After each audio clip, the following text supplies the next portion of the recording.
man that was similarly in a hurry decides to stop his car and starts yelling at me, basically saying, like, don't cross the road or I'm gonna kill you. Well, I mean, I'm mixed race, and my family is part Canadian and part American. So I grew up my whole life hearing from my relatives in the South. You know, I can remember my cousin saying to me, what must it be like to live somewhere with no racism? You're so lucky, it's so wonderful. And I remember being so confused because, of course, I was experiencing racism every single day in Canada. But there was this story that was being told to me, which was that everything was great here.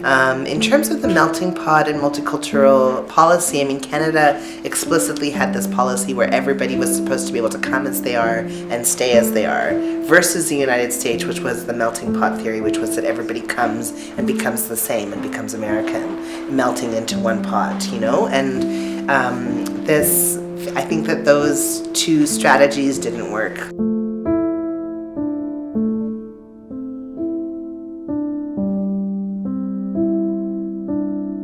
I think Canada is better than most places.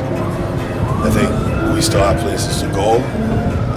It's not perfect, but I think we're the place that can demonstrate to the world how to get there. Like, I've now moved from Calgary to Toronto, and the reason why I was just joking with friends of mine, saying that I'm here in Kensington Market and watching all the different cultures that exist together. It's interesting to see. It's like I was comparing it to Narnia.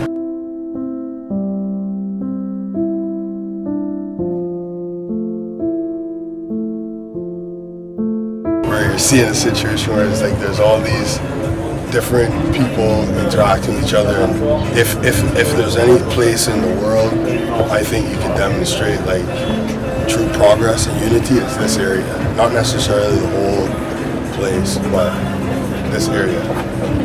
I would say that definitely racism is still prevalent in all of North America. Like, I don't think it's unique to the United States. And I would say that I would hope that it would be less prevalent here in Canada, that we are more tolerant. But that might be naive. It might actually not necessarily be true. Trudeau, obviously, I mean, he's not perfect. But I would say from a racism standpoint, it's pretty evident, that Trump is absolutely the most racist politician on the planet Earth.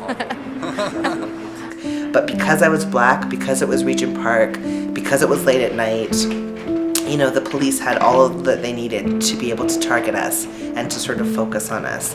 And because of the way that they operate as a gang, because they are a really big gang, the police force, that's, I know, a bold thing to say, but that, you know, that is my opinion. They all stopped. They all kept stopping, and so there was more and more and more. And when you think about what's happened in the last, say, 5 years around anti-Blackness and police brutality, we know that, in fact, those interactions often turn violent and often turn fatal. So I was very lucky to get out of that situation.